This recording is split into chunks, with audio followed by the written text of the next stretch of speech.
Ant-Man and the Wasp Quantumania, the beginning of Phase 5 of the MCU. Maganda nga ba?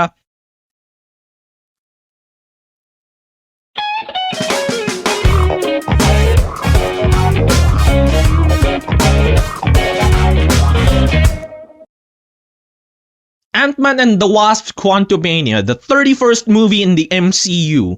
31st. There's been 9 movies since Endgame. Time flies, doesn't it? And again, ito yung start ng Phase 5, you know, the multiverse saga. Yung kwento, it's been a while since Endgame and walang action sa buhay ni Scott lang. Luckily, yung anak niya nag-imbento ng quantum satellite. So si Scott, si Cassie, si Hank, si Hope, tsaka si Janet napunta sa quantum realm. May bad guy doon. Si Kang. That's the plot of the movie. Now, if you haven't seen the movie pero gusto mo malaman kung papanoorin mo sa sine o hindi, my answer would be hintayin mo na lang sa Disney+.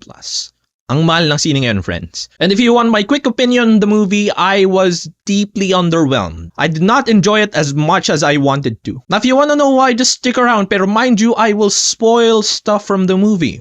If you're still here, welcome. Now, let's go through each of the characters of the movie, no? Starting with Scott Lang. For me, hindi interesting si Scott Lang dito sa movie na to.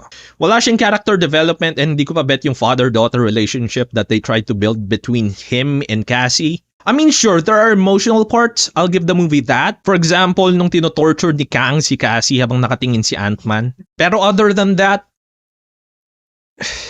Now, in the previous movie, wala rin naman character development si Scott Lang eh. Now, in that movie, it wasn't perfect. It wasn't the best. Pero yung situation na under house arrest siya, tapos hinahabol siya ni Jimmy Woo tsaka ng FBI, that at least kept the movie interesting for me. Dito, wala eh. May konting astig na scenes. Like for example, yung nami-meet niya yung probabilities niya tapos nagkampiyan sila. That was cool. Now let's talk about Cassie. Huwag kayong maggulat kasi nirecast nila si Cassie. Iba yung Cassie sa Endgame tsaka iba yung Cassie dito sa film na to. As you may recall, hindi siya na-blip. So mas matanda na siya ngayon. Ang weird lang kasi super talino ni Cassie dito bigla. Like during the 5-year time skip in Endgame, apparently pinag-aralan niya yung quantum realm. And in this movie, in-inventor niya yung quantum satellite. Huh? Why? Para masama lang in this movie? Now, one of my mates na kasama kong nanood ng movie na to, ang sabi niya sa akin is, ang theory daw is kaklase niya si Riri. You know, from Wakanda Forever. Okay, sure, kung magya-Young Avengers nga sila, okay. Now, for the rest of the movie, serviceable siya, I guess.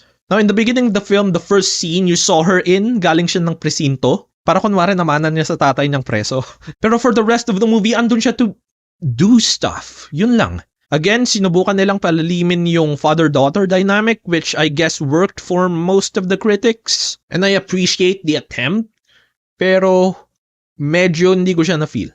Now, si Hope Van Dyne, eto, binangko. Bro, siya yung The Wasp in Ant-Man and the Wasp. Pero wala siyang ginawa in this movie other than questioning yung nanay niya about her secrets. Andun siya for the action scenes, pero ben siya for most of the movie. And for the benefit of the movie na rin siguro kasi ang dami nga namang naganap dito sa movie na to. Pero bakit mo ilalagay yung pangalan niya sa title kung side character lang naman siya?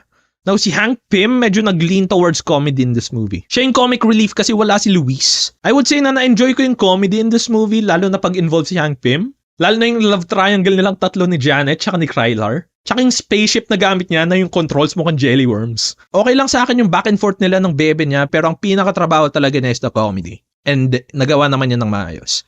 Now, si Janet Van Dyne, in fairness, ang galing ni Michelle Pfeiffer dito Siya kasi yung pinaka-experience sa quantum realm eh. She has the knowledge of how to survive in the quantum realm kasi nga 30 years siya doon. Tapos yung scenes niya with Kang, napakagaling nung acting. Although may isa lang akong complaint kasi sa post-credits ng Ant-Man and the Wasp, diba yun yung post-credits na na-snap silang tatlo? Hindi naman niya tinutulan yung pagpunta ni Scott sa quantum realm, diba? Bakit dito sobrang against siya sa pagpunta sa quantum realm? Medyo continuity error on that part pero Janet Van Dyne in this movie...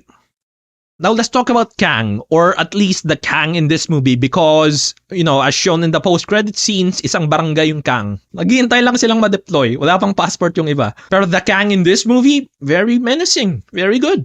I wouldn't be singing praises as high as the other critics seem to be doing right now. Partly because bothered pa rin ako ng writing nitong pelikula. Pero given the material that he had to work with, mukha namang nag-enjoy si Jonathan Majors dun sa role or roles na piniplay niya. Pero again, kung itatanong mo sa akin kung ito na yung pelikulang magpapatunay kung bakit siya yung big bad ng Phase 4 to 6 ng multiverse saga of the MCU, hindi. It's not this movie. Now let's talk about MODOK. In fairness, may character development siya. Sabihin mong pangit yung character development, but it's still character development. Medyo unwarranted yung pagiging mabuti niya at the end of the movie, pero at least something happened to him in this movie. From being Darren Cross sa unang Ant-Man movie, to being the guy who said to Kang, "I'm not a dick!" Yung ba'y sabi niya? Issue lang slightly siguro dun sa pagkamatay niya, hindi ko kasi alam kung siseryosohin ko o hindi. It reminds me of the ending of Deadpool 2. Medyo naging joke. And in fairness, mahirap naman kasi seryosohin si MODOK in this movie kasi ang pangit ng CGI. Like, get this, mas maangas pa si MODOK from that Avengers video game. Di ko gusto yung CGI, medyo pilit din yung pagkapasok niya actually in this story. Pero mahirap naman kasi adapt to live action yung look ni MODOK eh. Pero yun, ba't kasi nila pinipilit, di ba? Now si Krylar, played by Billy M., he was there for one scene and that was it. Pero that was fun. Patok sa akin yung love triangle nila ni Janet at ni Hank. Ang benda sa akin nun. Yung mga quantum people na in-exile ni Kang, wala akong pake. May mga nakakatawang moment siguro, yung nagka-holes yung alien. Pero ayun, dito lang sila para masabing big and grand yung battle sa huli.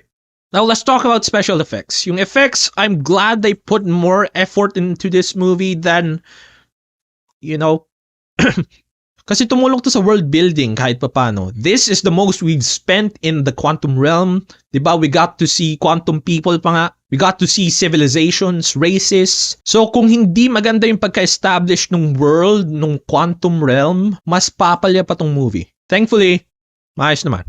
Early reviews of this movie called this Marvel Star Wars, and in the sense of establishing worlds and introducing creatures and aliens in the sense na it's new, tama.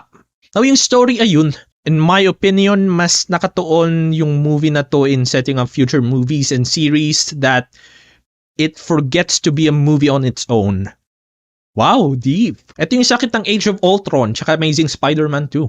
Na pwede mo naman gawin yun, pwede ka naman magpa-teaser for the next project. But at the same time, that movie needs to tell its own stories, and in this case, medyo Yung mid-credit scene, again, yung Council of Kangs, that was fine, I guess. Pero medyo dangerous kasi story-wise if you have multiple versions of the same character. Parang wala kasing stake kasi ang dami nga nila. Like, ito yung worry ko sa Guardians 3 actually, the next movie. Kasi di ba ibabalik nila si Gamora, so medyo mawawala na yung impact nung namatay si Gamora in Infinity War. Kasi may isip mo, babalik naman siya sa Guardians 3. Yung post-credit scene, another version naman, si Victor Timely. I guess siya yung main villain sa Loki Season 2. Na-enjoy ko yung Season 1, so I'm looking forward to Season 2. Ayun, Ant-Man and the Wasp, Quantumania, very disappointing for me. It wasn't the start to the 5th phase of the MCU that I wanted it to be. And while, again, there are scenes that I enjoyed, it was not for me. Now, if you agree or disagree with anything I said, please comment below and I will see you in the next movie review. Ciao!